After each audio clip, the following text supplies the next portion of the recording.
Hey, everybody, welcome back to the Crimson Chronicles podcast. I'm Rick Morton, and I'm joined by my co host, Tommy Ford. We are excited to be with you again for another episode. We're going to spend another episode in this season talking a little bit about Alabama basketball history as we've been doing all the way along, but we have a really special treat for you, and what I think is going to be a little bit of a different episode, in that we're going to be able to broaden ourselves, and we're going to talk about basketball. We're going to talk about a few other things as well, because of our guest, and so I'm really excited about this. Tommy, this is one we've been talking about for a while, and we're glad to be able to finally bring it to folks. Yeah, I'm looking forward to hearing what David has to say about Alabama basketball and other things. From Alabama basketball from a long time ago. So That's it. well, we long were time ago, we were over 50 years ago. So, You and I were joking that we better not get too far into talking theology with David and his many books and publications in theology, or we could be here all night. So, yes, we could. uh, we're really excited tonight to be able to have David Dockery. David serves currently as the 10th president of the Southwestern Baptist Theological Seminary. He also serves as distinguished professor of theology and executive editor of the Southwestern Journal of Theology, and the director of the Dockery Center for Global Evangelical Theology. In addition, he serves as the president of the International Association of Christian Education, which the ministry that I work with, Lifeline Children's Services, is a part of that great organization, and proud that we get to work together on that initiative. David's regarded as one of the most recognized leaders and senior statesmen in the world of Christian higher education. But one thing that David is an incredibly passionate fan of the Crimson Tide. He is an alumnus of the University of Alabama, and we'll talk about that in a minute. He also worked in the athletic department for his time at the university as a student, and and he was really there at some pivotal years, and so we're going to spend some time tonight talking to David about that. If you want to get a little bit of his academic resume, he has a Bachelor of Science from the University of Alabama Birmingham, but that includes significant study at the University of Alabama. Master of Divinity degree from Grace Theological Seminary, another Master of Divinity degree from Southwestern Baptist Theological Seminary, a Master of Arts from Texas Christian University, a PhD from the University of Texas system. He's additionally studied at Drew University, has two honorary doctorates, a Doctor of Letters from Union University and a Doctor of Divinity from Trinity Evangelical Divinity School. David, I feel like an absolute slacker to only have one master's degree and one PhD. So I really feel as though I need to get to work in the next 20 years or so. Well, But we are incredibly glad to have you on the Crimson Chronicles podcast, and we've been really looking forward to this conversation. Well, I'm delighted to be with you, and I'm excited about the opportunity to visit with both of you this evening. yeah, Well, well, David, before Rick gets going, I wanted to tell you how much I love your daddy, Sam. Sam was real active at First Baptist Tuscaloosa, where Robin and I attend, and he was such a nice man. And I guess the last time I've seen you was at his funeral in Tuscaloosa, and what a great guy. And you should be proud. I know you are. Yeah, well, thank you. That was 2008, so Yeah, that's been a while, but I've kept up with you and continued to read your fine works, Tommy. So thank you. reconnect with you tonight. Appreciate it. well, David, as Tommy kind of got us warmed up to, you were born in Tuscaloosa, but you grew up in Birmingham, and you grew up a fan of the Crimson Tide. Let's talk about a little bit about how you became a Crimson Tide fan, and just a little bit of your story of being a Tide fan as a boy. Sure. Well, both my mother and my father were from Tuscaloosa, so and both of their families were from Tuscaloosa. So everyone that I knew, uncles, aunts, grandparents, cousins, all Alabama fans. So it wasn't much of a choice, really. Though in Alabama, you have to make a choice pretty early to be, That's right. one or the other. And but we were an Alabama family, and that made it very easy. my uncle, Pete Pearson, who was a coach at Tuscaloosa High School Yeah. and very active in the city of Tuscaloosa. When he was a student at the University of Alabama, he worked in the athletic department. And so he had ongoing connections. He'd stayed in touch with people at the university. So when I was about 7 or 8 years old, I was visiting with him in Tuscaloosa, and he took me over to a football practice. Coach Bryant had just come back to the university, having coached at Texas A&M, and I had the privilege to meet some of the players. I met Pat Trammell, Billy Neighbors, Mike Prockey, some of those players that went on to be a part of the 1961 national championship team. Yeah. And I was hooked. I was a Crimson Tider for I'd shaken their hands, and that was something pretty amazing. Well, one of the things I've heard you talk about in the past is how you used to record Tide radio broadcast, and you would practice calling the games based on those recordings of Tide broadcast. And so, talk a little bit about how that impacted you and what you learned from those great years of listening to those Tide broadcasts. Yeah, so I had a little transistor radio, and I could tune in both Alabama football and Alabama basketball games. John Forney was the voice of the Crimson Tide. I guess maybe the first football game I ever heard, Maury Farrell was still calling games, but John Forney's the voice that I remembered when I was growing up. And so I would listen, and I would record those games, listen to how he would talk about plays, how they would develop. And then I would practice trying to do the same thing, and particularly in basketball, because I enjoyed football, but I loved basketball as a kid. And, I started playing church league basketball, and then I played on my junior high school team, then tried to play on my high school team as well. But I would listen. Coach Hayden Riley was a basketball coach. I knew every player. And again, I'll refer to Pete Pearson, who coached Tuscaloosa. I go to the Tuscaloosa games with him. And I met Harry Hammonds when he played at Tuscaloosa. So I knew Harry Hammonds, Bob Andrews, Barry and Perry and Nordholtz and Schumacher and all those great players from the 1960s. And so I would just practice calling out their names and let a different one score every time. I'd create the games in my mind, and it was fun. So I wanted to be a broadcaster, a sports journalist. I went to the university with the idea of doing that. So I was a journalism major when I started at the University of Alabama. I wound up being a journalism minor, an education major. But I always had a desire to be a broadcaster. When I was a student at the University of Alabama, that used to host the state high school basketball championships at the Coliseum, and I would get to be the person at the microphone during the day games. Wow! So that was a real special. I just get to say basket by so and so from Colbert County or something, and so I would watch those. But that was kind of where I peaked. I will say, David, of course, I knew Pete real well, and I love Pete.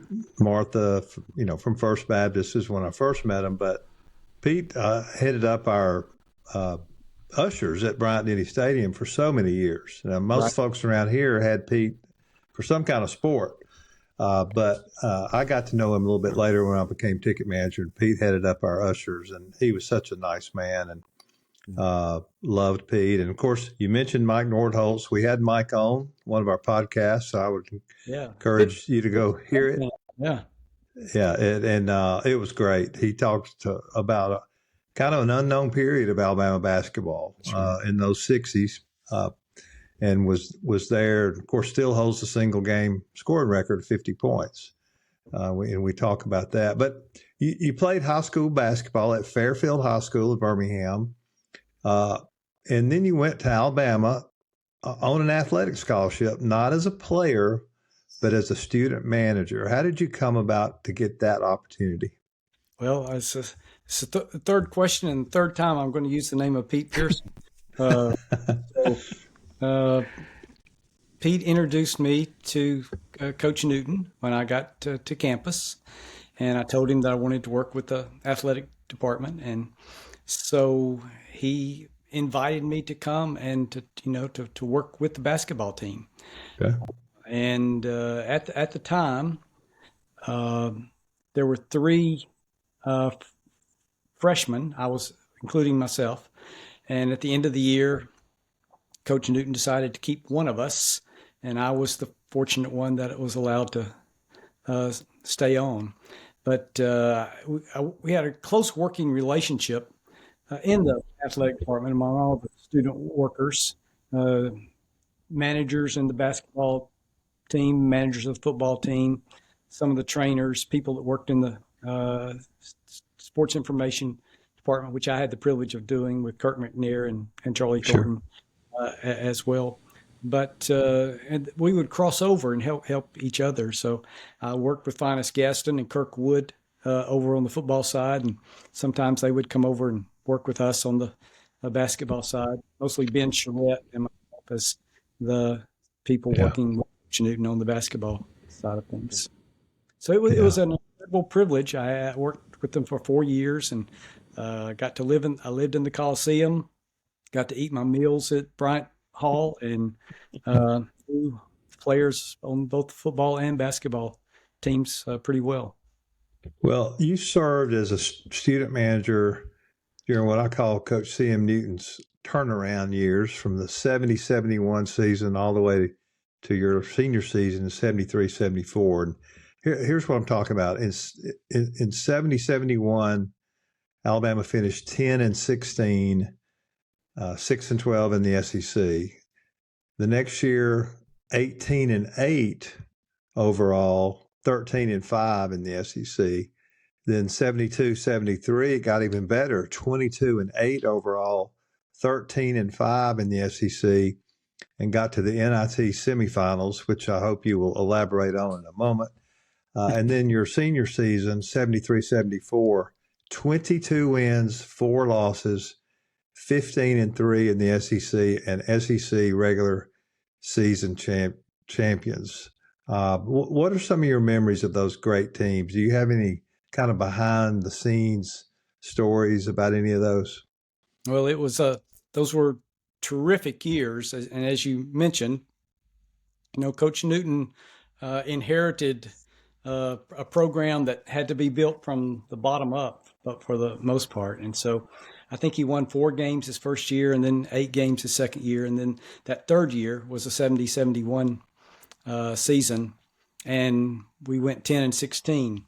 But I think we would have had a winning season. I think we would have gone 13-13 or 14-12 that year had Wendell Hudson been able to remain healthy.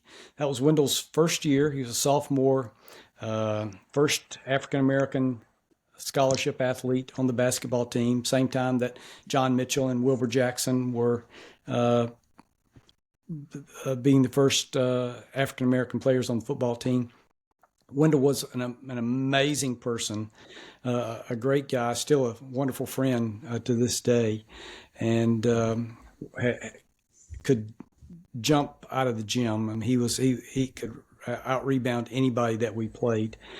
And Alan House was the center, and Wendell Hudson was forward. And Alan played the high post, and Wendell played the low post, and together they could get a lot of rebounds, and both were good scorers. And we were on our way to having a good season. Then Wendell broke his right arm, and he was very much a right-handed player. He could not go to his left. He was very much a to the right guy. And we were 6-6 when he broke his arm. Wow.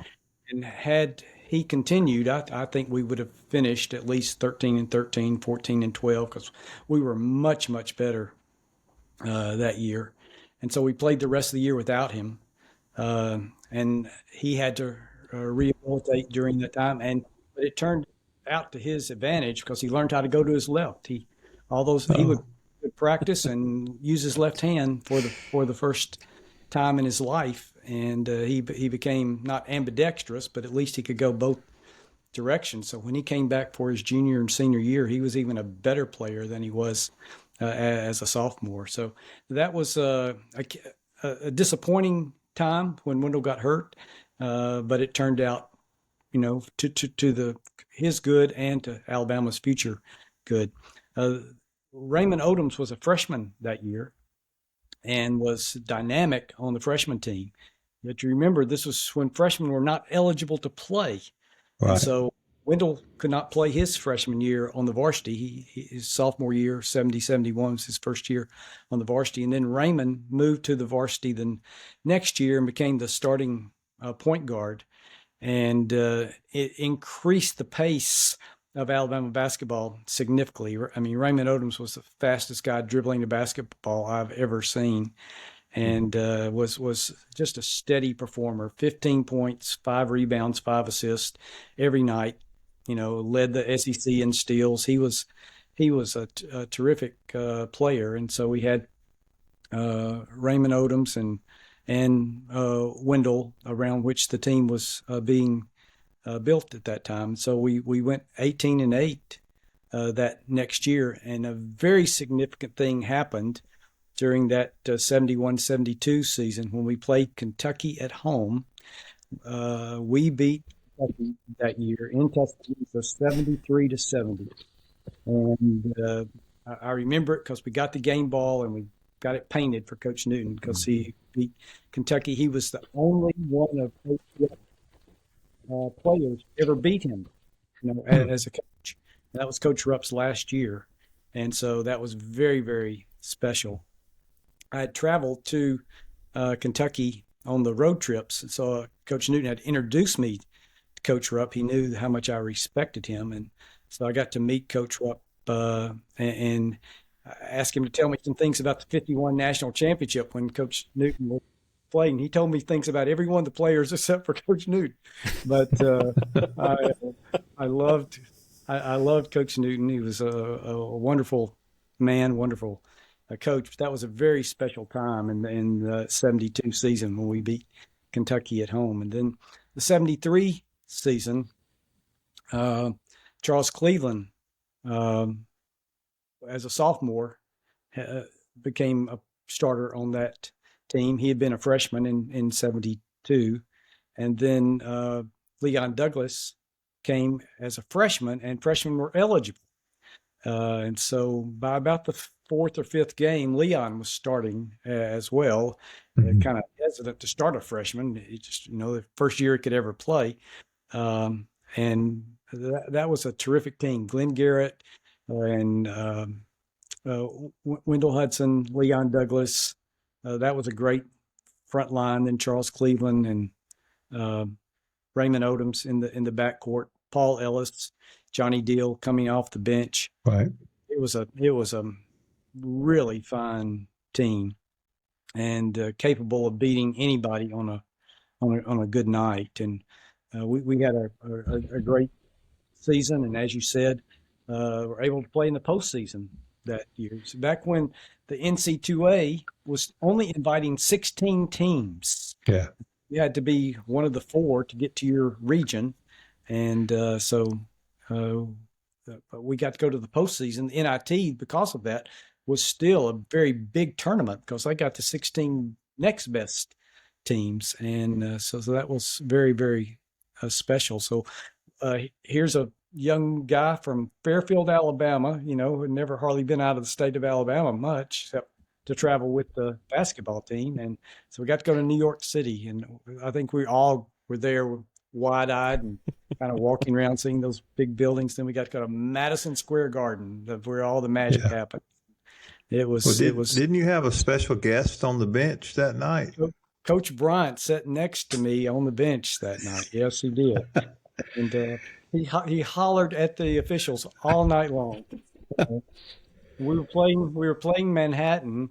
They were somewhat the host team, I guess, but I remember during one timeout, Coach Newton said, somebody needs to get Coach Bryant to be quiet and we're going to get a technical foul. We all looked at him, sure, who's going to tell Coach Bryant anything? So, he could do whatever he wanted down there. And but it was, I got to sit next to him, and he enjoyed it so much, and he was so proud of us for winning. So after we won, he took us out to celebrate at Mama Leone's restaurant, and had a very special celebration. Then we got to go to the second round, and we played Minnesota. Yeah. Minnesota had a huge team. They were like 6'10", and Dave Winfield was the small forward at 6'7". Wow. And, so Dave Winfield had a great baseball career, but he played basketball and averaged double figures at Minnesota. So they were supposed to beat us. We had a great win against Manhattan as Glenn Garrett hit a shot from the corner right at the buzzer, a buzzer beater to beat Manhattan. Then we beat Minnesota pretty soundly and had a upset win of a Big Ten team. And then in the third round, we played what was the eventual champion of Virginia Tech. And we had Virginia Tech ready to, we could have beaten them right at the end. There was a close call collision between Alan Bristow, who was the MVP of the NIT, and Paul Ellis. And had it been called our way, I'm confident that Paul Ellis would have made free throws. He was the best free throw shooter in the SEC, certainly the best free throw shooter at Alabama. And but the call went the other way. Bristow made the points, and Virginia Tech won. And they had a consolation game. We played North Carolina in the consolation game. But we spent 9 days in New York City, and it was absolutely amazing watching those 4 games in Madison Square Garden. I've seen video of Coach on that sideline. Now, I didn't realize you were sitting next to him, but he gets pretty active on that bench now. And I can understand why Coach Newton wanted him to quiet down so he wouldn't get a technical. Right. That's great. What a great story. Well, tell us about that next year. Yeah, the next year. What a great year. Yeah. So 73-74 season, we are picked to be one of the potential winners of the SEC. We'd been ranked all year long in 73. And so we opened the year 1974 as one of the preseason favorites. Some really good teams, Tennessee, Vanderbilt, Kentucky, all were good, good teams as well. And we opened on the road in the preseason against Georgia Tech in Atlanta, beat them handily. We started that season because Wendell had graduated, and so did Garrett, so it was a little different team. Charles Booney Russell had come as a junior college transfer, and so the front line was Leon Douglas and Charlie Russell, and then Charles Cleveland, Raymond Odoms, Johnny Deal. And T.R. Dunn had come as a freshman. Right, but he was not starting yet. Right. T.R., again, like Leon, Coach Newton was hesitant to throw a freshman in there too quickly because this was still just a second-year freshman had been eligible. And Johnny had a great game against Georgia Tech. I remember he scored 17 points and, really solidified himself, and the team was gelling. And TR was coming off the bench as a sixth man. Ricky Brown was also a freshman on that team, 6'9" guy from your hometown, Gadsden. Yeah. Tommy. Yeah, he was we were at Gadsden High together. He was 1 year ahead of me. But T.R. Dunn's was the best defensive player in Alabama history, and he added much to the team. And so we started off with a big win against Georgia Tech, and then we went to a tournament up in the Northeast in Connecticut and played Lou Cornseco's St. John's team. They barely beat us our first half of the season. Then we came back and won a couple of more games. And then we went to another post-Christmas tournament in Louisville, Kentucky. And the first round of that tournament was against South Carolina, coached by Frank McGuire, who had won a national championship at North Carolina. And South Carolina had a wonderful Mike Dunleavy, starting guard, Alex English, All-American forward. That was a great clash. I mean, we played a strong pre-season, pre-SEC season schedule. We beat South Carolina, so we went to the championship game the next night to play Louisville at home in Freedom Hall, that historic place in, kind of a basketball mecca for this country. Denny Crum, who had been the assistant coach for Coach Wooden at UCLA, had come to Louisville and had put together a great team. They had an All-American named Junior Bridgman and a player that we tried very hard to recruit, Alan Murphy from Birmingham High School. And we worked very, very hard to recruit Alan Murphy, but he went to Louisville.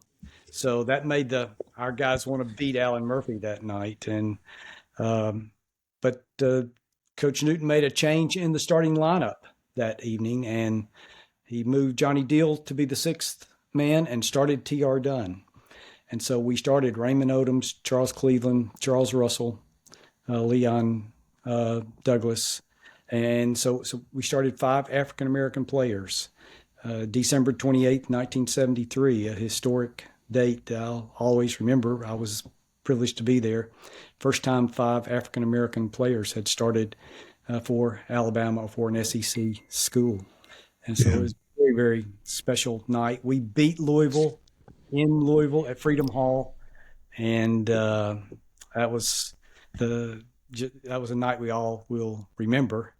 Then we came back to start the SEC schedule, and had the toughest team, Vanderbilt, as the opening round in Nashville. And if you've ever been to Nashville, it's a really hard place to play. They're always a sellout in their place, and we led most of the game, but we lost by 1 point in the last few seconds. Charles Cleveland had a good look at the basket, but it rimmed out.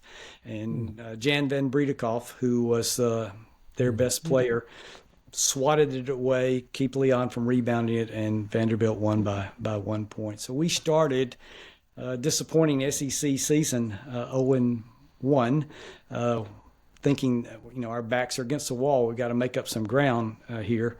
And we used to play Saturday, Monday, different than now. So you play 2 teams and go on the road, play 2, and then come back and play 2 teams at home the next weekend. So with Vanderbilt and then to Tennessee. So here is one of my most challenging moments, I'll tell you. Not too many people know about this. Mike McKenzie was a sports writer for the Huntsville Times, wrote a story about it. He found out about it and wrote a story, but here's what happened. We had a charter plane that night after playing Vanderbilt in Nashville, going to charter to Knoxville and then go up there Saturday night and then practice on Sunday and then play on Monday. Well, because it's a charter plane, we didn't have to check baggage. We just put it all on there, and then they were supposed to take it all off and put it on the bus. And so we got to the hotel, took all the baggage off of the bus, and everybody had their suitcases and everybody had their luggage, except we were missing one bag. It was the uniform bag. It had the practice uniforms and the game uniforms in it, and it wasn't in a suitcase. It was in a big bag, and the charter plane was also carrying mail from Nashville to Knoxville, and so it got mixed in with the mail. So, Coach Newton basically looked at me and said, "We're going to practice at 4:00 tomorrow. We need uniforms, and we're going to play on Monday. We need uniforms." So I went back I got a cab, went back to the airport, see if they were there. Uniforms were not there. Said they'd been taken to, the truck. I got the tag number of the truck, went down to the post office and found the bag and got the uniforms, got them laundered in Sunday morning, 4:00. We were ready to practice. Nobody knew the difference except for me, because I had sweat all night long, wondering what was going to happen if we, You a should lot have blamed it on. we not been able to find them. Well, You should have blamed it on Ben Charette. Blame it on Ben Charette. That's what Well, you should have done. Well, Ben wasn't on that trip, so I Oh, was. okay. I'm actually sitting here processing the miracle that you got them back from the Postal Service, We got them because usually that would have taken months and a lot of paperwork in order to be able to work that So out. we were able to play, and we beat Tennessee. We all hated Ray Mears and that 1-3-1 zone, and the big guy Kosmowski in the middle, and some guards that could shoot the lights out of it, including Ernie Grunfeld, freshman. But we beat them in Knoxville, Yeah. and we reeled off about 10 straight wins after that, until Yeah. we played Vanderbilt again at home, and then we lost to Vanderbilt by 2 this time. Again, same story. We were ahead the whole game. Kind of at the end, I remember Butch Fear hit a basket and made 2 free throws, put them up by 1, and we came back again. Again, Charles had a chance to make a basket at the end and missed, and we lost. Vanderbilt had what you call the F group. They had Fosness and Fear and Ford. And Yeah. they had a guy named Terry Compton that could shoot the lights out. And then Jan Van Bredekoff, who was a 6'9" point forward who averaged double figures as scoring and rebounding. And we had a tough time matching up against Vanderbilt. But then we won all the rest of the games until right at the end. And we had a road trip to Florida. And we'd beaten Florida by 20 at home. We'd beaten them in Tuscaloosa soundly. John Lotz was their new coach. He'd just come from North Carolina, was supposed to bring kind of the Dean Smith magic to Florida. And but nevertheless, we played them down there. We expected to win easily, and we lost by 3 points at Florida, so we tied with Vanderbilt 15-3 for the SEC championship. Because they had beat us twice, they got to go to the NCAA tournament again, still just inviting 16 teams, and we didn't get to go to the NCAA tournament until 75 and 76. But it was a great season. I still have my SEC championship ring, and something I'm very thankful for, and always be grateful to have been a part of that team. And that turnaround time was very special. It was magical as we went from 10 wins to 18 to 20 in the regular season, then the postseason, then 22-4. That's awesome. Rick? David, it feels a little bit like what we're watching happen now, or what we have watched happen now in current times with Coach Oates, and the several years to kind of move up to, and then just a perennial SEC contender and many-time champion. Yeah, because we went on to be SEC champions again in 75 and 76. The only team in the SEC other than Kentucky to ever win 3 straight SEC championships. And so we, had a great team in 75 and even a better team in 76, probably as good as anybody in the country. We beat North Carolina soundly in the first round of NC2A. T.R. Dunn and Anthony Murray just shut down Phil Ford, and Leon Douglas overpowered Mitch Kupchak. And then we went up against Indiana, a team that was undefeated at that time. We went on to win the national championship. They were 30-0. And Coach Knight said we played them better than anybody they played all year long. Yeah. We were ahead with 2 minutes to go, and then we turned the ball over, and they won. They had that incredible team with Benson, Scotty May, and Quinn Buckner, and that was just an amazing team. But we played with right up to the very end and really had a chance to win. So Coach Newton put together some great teams. I loved being a part of that athletic program. I learned so much from Coach Newton, Coach Sanderson, Coach Bostic. They were a great combination. I mean, Coach Bostic coached defense, Coach Newton. Coach Sanderson kind of designed the offense. He was the X and O guy. And then Coach Newton had all the wisdom and leadership abilities. And they made a great coaching staff. David, it's obvious as we're talking to you, your love for the Crimson Tide, your love for the University of Alabama and for athletics is significant. But something we'll talk about in a little more fullness in a few minutes is, in the order of loves, one of the love that is greater in your life is the love for the Lord, and you're following after God's call. But one of the things that even began as you were a student at the university is that you led a couple of Bible studies on campus, including one for athletes there in the A club. And just curious what some of your remembrances are about who some of the athletes were that participated in those Bible studies, and the role that faith played in the lives of athletes that you knew at the university. Yeah, during my sophomore season, I had a very genuine recommitment of my faith to Christ, and something that my life was changed and given purpose and direction. I've never looked back. Now 53 years later from that time, that was very significant. And the following year, I went to a summer-long Institute for Biblical Studies sponsored by Campus Crusade for Christ, and went with two Alabama football players, Steve Ford and Steve Wade, two defensive backs. And we went to Chula Vista, Mexico. First time I'd ever really studied the Bible seriously, learned some things about the Christian faith, and came back with the desire to learn the Bible, to teach it, whatever the Lord might allow me to do. Those were transformational years for me as a person, and also redirecting my life from wanting to go into sports journalism, and sensed a call to ministry to change the direction of my life. But there were a lot of athletes at that time who were very faithful Christ followers. John Coral on the football team, Bobby McKinney, another defensive back, Robert Fraley, the backup quarterback from Tennessee, really strong Christians. Leon Douglas and Wendell Hudson came to the Bible study that I taught and regularly attended. Some of the other people who worked in the athletic department came as well. Even when we went back for the 50th reunion, just a couple of weeks ago, Leon came and put his arm around me. He said, "Doc, you're always my spiritual advisor."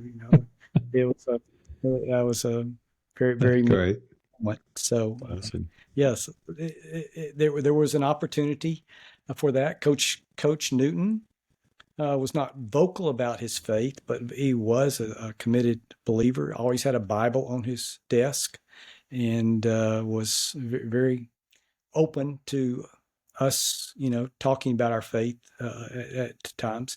Coach Bostic was a very faithful believer and encouraged us in that way. Charlie Strong, an assistant coach on the track team, very faithful Christian, very vocal about that. And then Mrs. Bryant.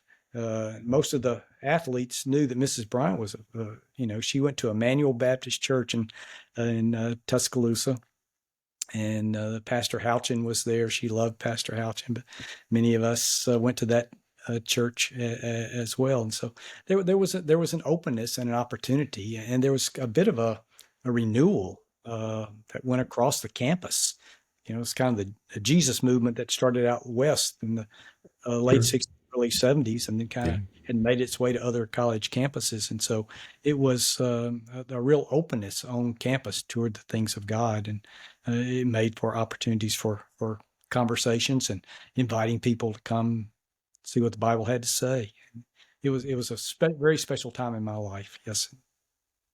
Well, David, about 10 years earlier, the FCA chapter had been founded by Wayne Atchison and several others. And I think probably by the time you got there, Dr. Gary White was probably the FCA advisor. And I know Gary that's right. real well. We actually had Gary on the very first podcast we did, talking about the transition between Ears Whitworth and Coach Bryant back in 1957, 58. And he was great. Yeah. White used to supervise Bryant Hall, and that's right. Yeah, he talked Gary about that did too. it all. He did academics. He supervised Bryant Hall. He was our compliance director. He did it all. And exactly. You mentioned Coach Newton, Coach Bostic, Coach Sanderson. how were those guys? I mean, being around Coach Bryant all the time, and Coach Newton and Coach Bostic and Coach Sanderson, what are your memories of those guys? Well, to be quite honest, I was afraid of Coach Bryant. I mean, I That's what. had such a respect for him, and he did know my name, which yeah, I always thought that was pretty special that he could call my name. And but I remember one time I'll show you how scared of him I was. There was an elevator in the Coliseum. His office was on the second floor, and I lived on the first floor, on the bottom floor, whereas the apartments were for some of the student workers. And so I was going from the second floor. I'd been in Coach Newton's office, and I was going back down to my room on the bottom floor. Coach Bryant got on the elevator. Oh man, I'm scared to death. He wanted to go to the middle floor, and I pushed the wrong button and went down past where he wanted to get off. He thanked me. And then he, just kind of shaking his head. What a stupid guy I was. Uh, but I got to know him a little bit. My good friends, Finus Gaston and Kirk Wood, who worked more closely with football, worked more closely with Coach Bryant. I learned from him. But here's what I learned from Coach Bryant. Coach Bryant was a great planner. Every game was planned out, gamed out exactly. Not only with a plan A of what could happen, but he always had a contingency plan, and so that he can make adjustments at halftime. And so what I learned from Coach Bryant that I've taken with me all these years is the importance of planning. I think that's the most important thing I learned from him. He was a different kind of leader than I could ever be, simply because of he had a very different kind of personality. But I did learn how to plan from him, and I think if you follow what I've done in higher education, had key strategic plans everywhere I've been, and I would take that back to some things I learned as a college student from Coach Bryant. But what I learned from Coach Newton, Coach Newton was a very people focused leader.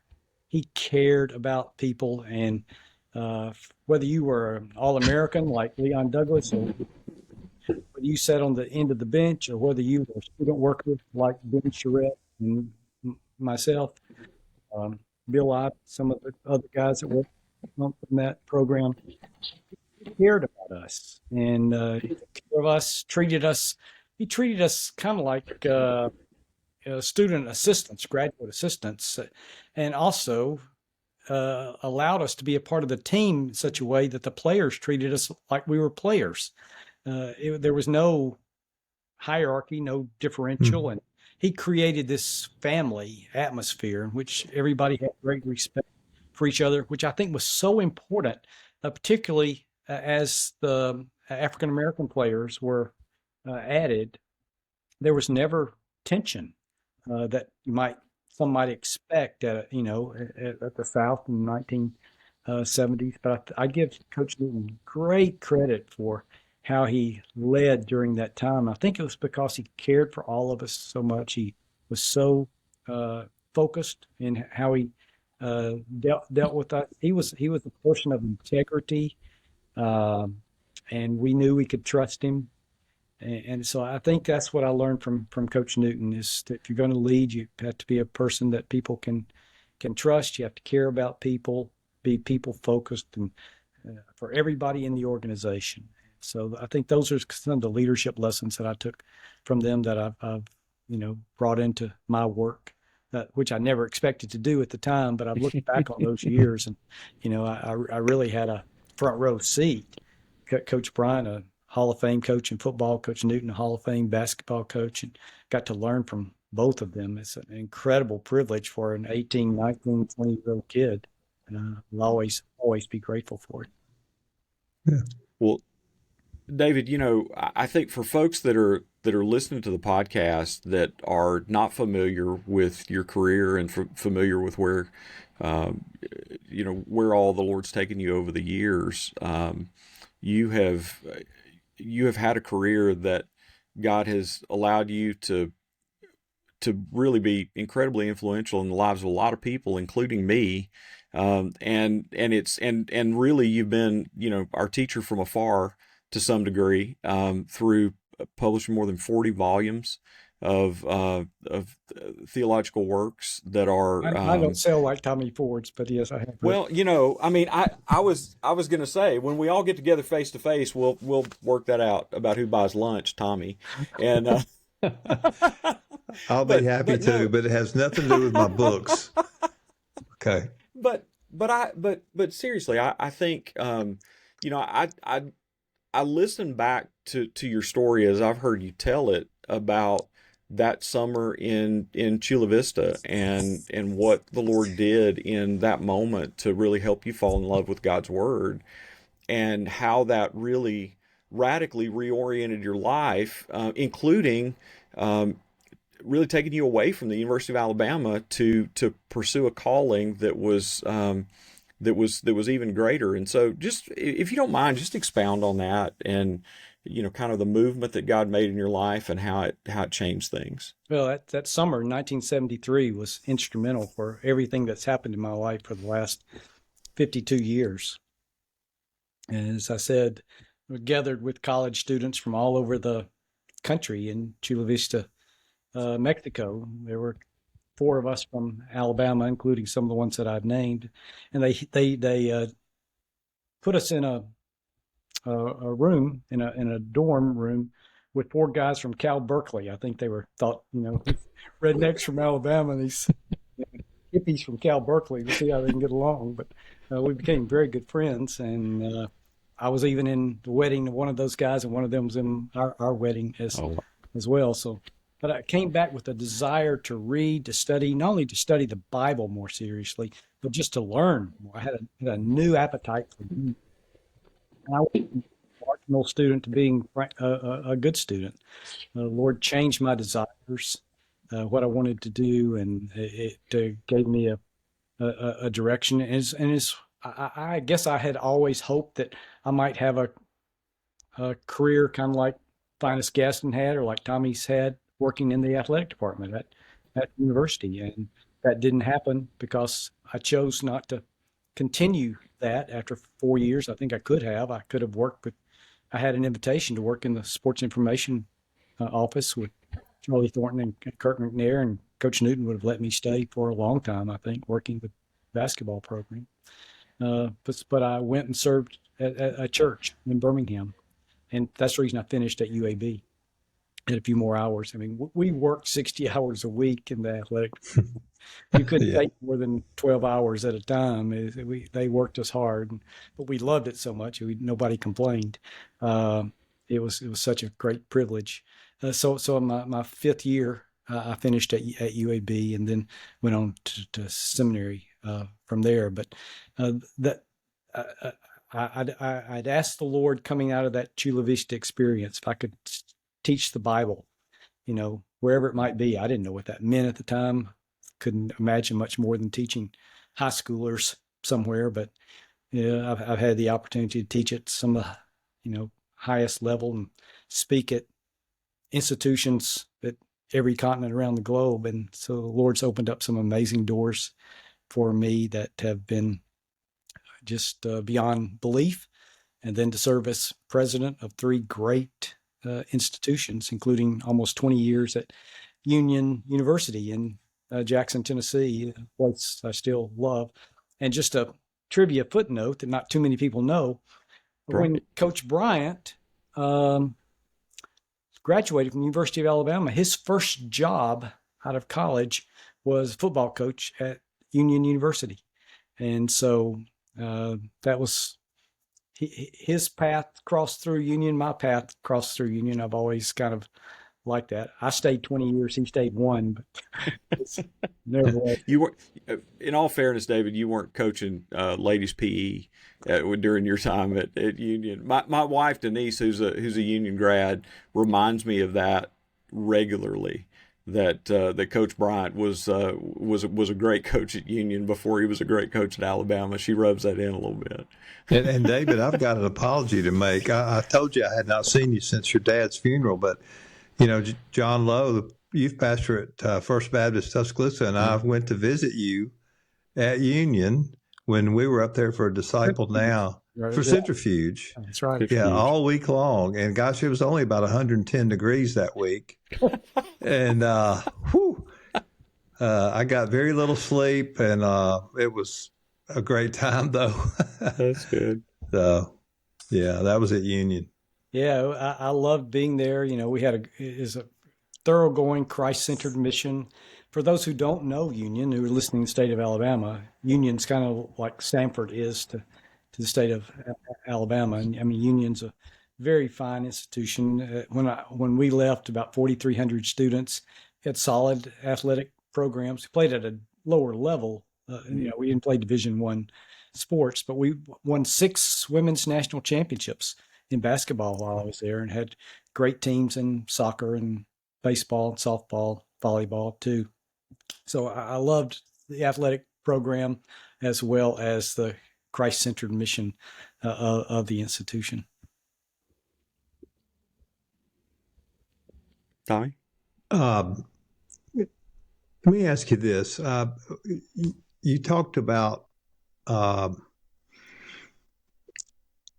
the reunion you came back for. That was a 3-year reunion of the 74, 5, and 6 SEC championship teams.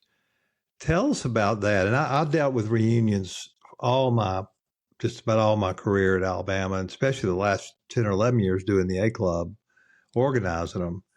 And they are special to me to see you guys reminisce and talk about old times. But how important is it for you to come back and be loved on by your old teammates and love on them and be recognized by the crowds with ovations and things like that? Tell us about what that means to you. Yeah, well, it was a very special weekend. And so, we had a couple of those along the way.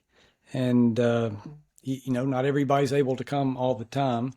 Most of us came back for Coach Newton's funeral, which was 6 years ago now. And so we kind of had our own reunion at that time. So we came back for that. But this was the first time most of us had been together since Coach Newton's funeral.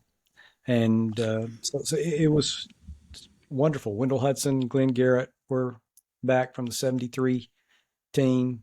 And Leon was there, and he was honored in a very special way, deservingly so. Leon Douglas, some of the other players who, unless you're an avid fan, you may not remember them quite as well. But as Leon said, Greg Freeman was there, and Leon said, without Greg Freeman going up against him in practice every day, I never would have been the player that I was. And so sometimes those guys that put in the practice and do all the hard work don't have their names in the headlines. People forget about them, but they're as much a part of the team as anyone else. And those on the inside know how valuable they were to, making the team work. So several guys like that were back, including Greg Freeman, Tom Schnellenberg, Robert Chapman, some other folks.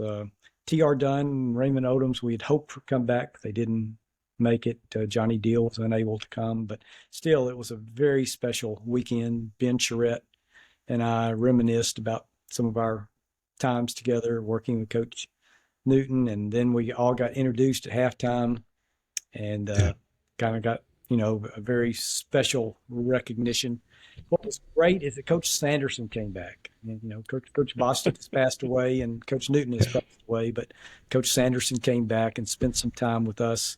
And Coach Sanderson is always good for a story, a quip, a joke. And, every day we go to his office and what's the one-liner for the day, Coach? And he still. Yeah, David, I don't know if you heard it, but we did a 2-part podcast with Wimp. And he was unplugged and off the rails most of the time. And it was quite entertaining. So I would just encourage any of our listeners and viewers to go back and listen to it. Yeah. And he enjoyed it so much, he wants to do a third one. Yeah, so we're working out that now. He's such a fun person to be around. I used to go on recruiting trips with him. And Oh my first goodness. time that he went to see Charles Cleveland, first time he went to see T.R. Dunn, I went with him to see both of them play in high school. And those were very memorable trips, I can assure you. Um, we had a great conversation with him. It was the first time I met Coach Oates, Yeah. and he was very welcoming to us. He was embraced us all, and that was just it was just a wonderful weekend. Once we got there, hospitality top notch, and it was a weekend that will be circled on my memory for a long, long time. So, David, we talked about a little bit about your career in Christian higher education. You talked about your 20 years of serving as president at Union University. Then you moved on and from there went to Trinity Evangelical Divinity School as the president there. And in evangelicalism, Trinity is kind of one of those top. It's the Harvard of evangelicalism, yes, it is. It is, and it's one of those places that is recognized with such great esteem. But I want to ask you a question. This is kind of coming out of left field a little bit, but I want to ask you about something. Years ago, right before you left Union, one of the things that you did there, Union had a golf tournament every year, and as was the tradition after the golf tournament, there would be some special guest that would stay and address the folks that were there, and that was a bit of a special occasion. Your last year at Union, things were done a little bit differently, and instead of having that opportunity right after the golf tournament, it was done sometime later. And you had the opportunity to bring Coach Saban to speak. I was there that night. It was an incredible night, and loved being able to hear from him. But one of the things I've gone back and reflected on in the last couple of years, really, was a question that you asked him and his answer about the future of college football.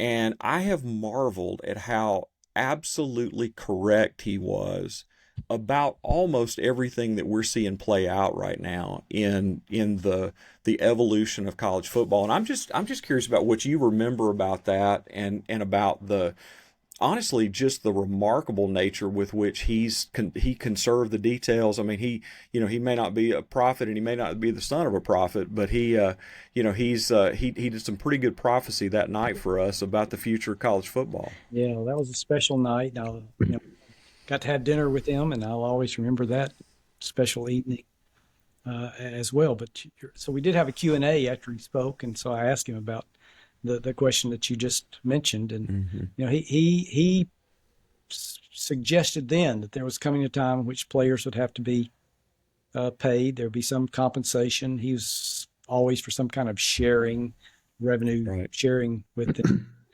I think he has pushed back against NIL. He wants better fairness. He doesn't like the free agency things that have been created. He predicted all of this, and and said that it would eventually hurt attendance, and people would not follow college football with the great enthusiasm that they did at the time. I think that may yet prove to be true, but he did see the handwriting on the wall and kind of painted it for us as to what's playing out. And I think, as someone who's been involved in higher education now for 4 decades, and as a president for almost 30 of those, I think presidents are going to have some, and athletic directors are going to have some very hard decisions about the future of athletics and how it shapes the university. And I don't think that the idea of raising this kind of money year after year after year through NIL can be sustained.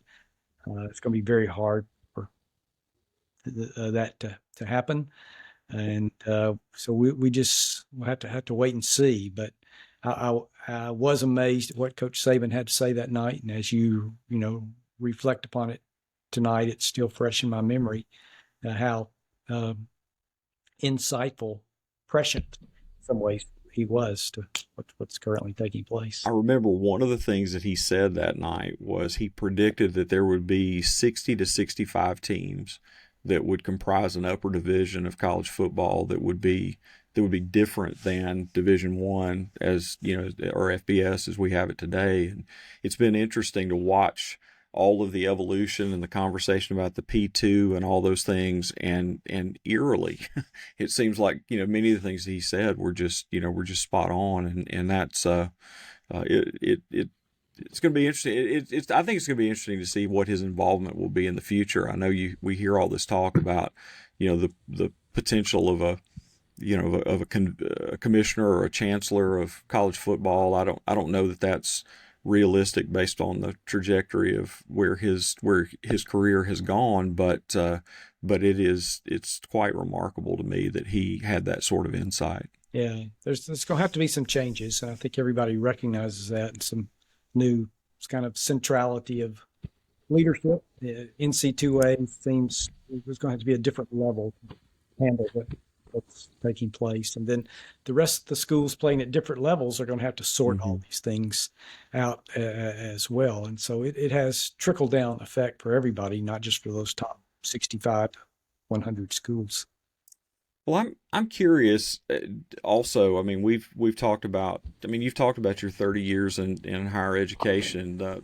Believe it or not, you're the first university president that we've had on the Crimson Chronicles podcast, and so that's I mean, Dr. Bell is always welcome, and we certainly would love to have him, but we haven't had him yet, and you're here, so thank you for that. But honestly, that is a different perch, and that's a different place, and we've well established that you're a thoughtful man, and so surely you've thought about this. You talked about the challenge of raising money. Are there any other red flags that come to mind for you they're really more about issues of the institution and issues that rest on the president with the current state of college football that you think are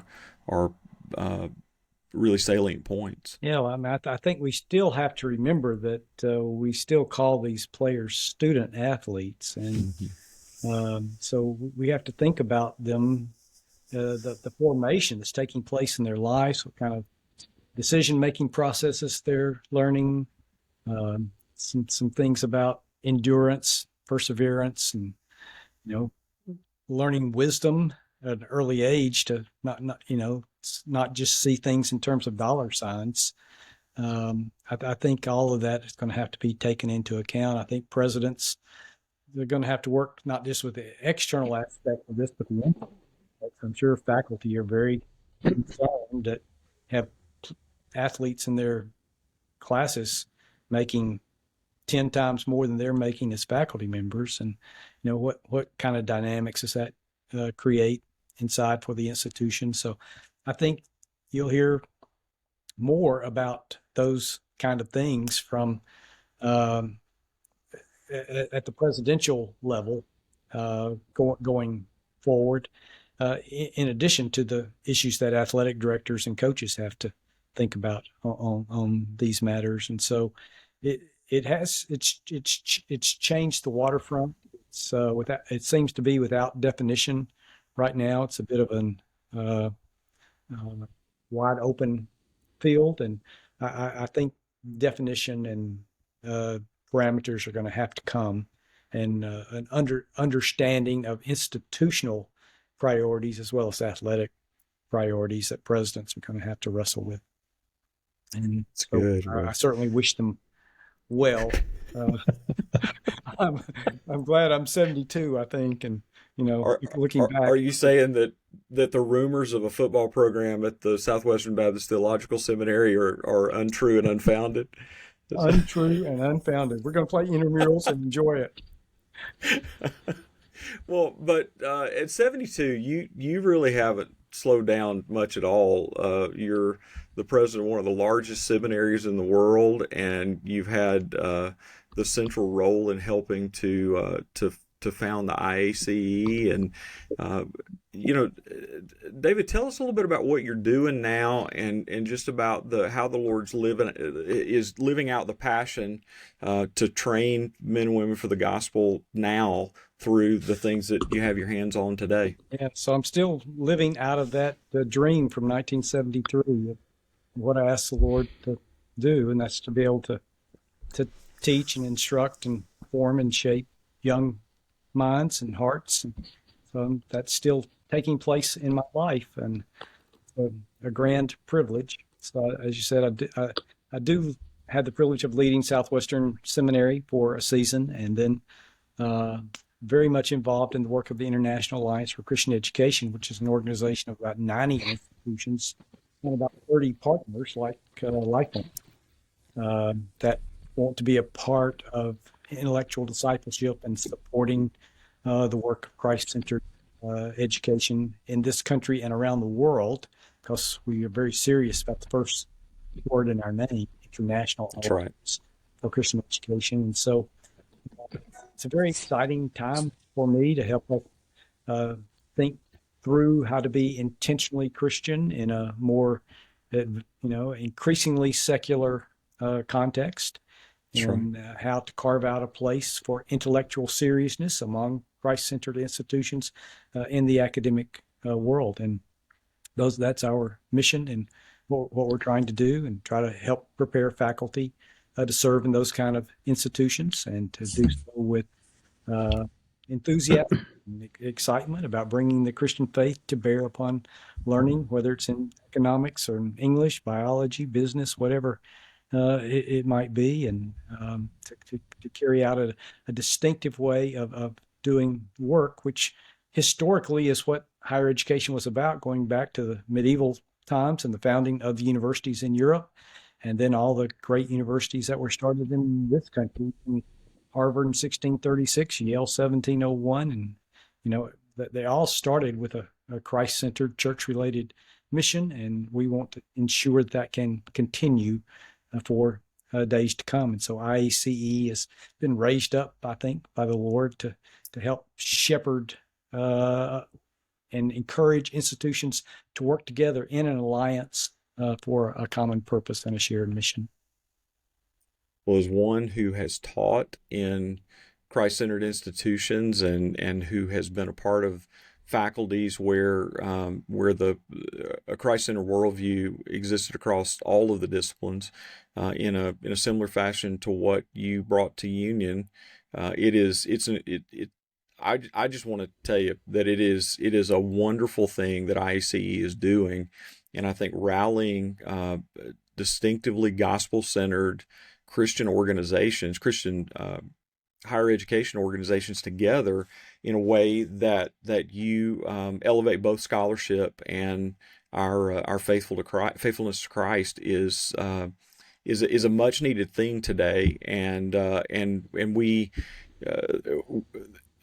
have observed from Lifeline's perspective, the foxhole is getting smaller to some degree, and so we need to find ways to be shoulder to shoulder and to support one another. And I, for one, am incredibly grateful for what the Lord's used you to do in IACE, and we're thankful to be able to be a friend and a partner up close to get to see the fruit of that. Yeah, we're grateful for David, the partnership, and I'm deeply grateful for the privilege to be with both of you tonight. It's been you enjoy. It's been fun. We could talk about all of this stuff for a long time, and we probably would and should, and so we may Coach need Sanderson come back for a second time. Maybe I can come back for a second one too. Hey, maybe you can come back when Coach Sanderson comes back, and you can tell delightful. some of those stories on him of some of the one-liners that you got out of him during the time that you were going for the line of the day.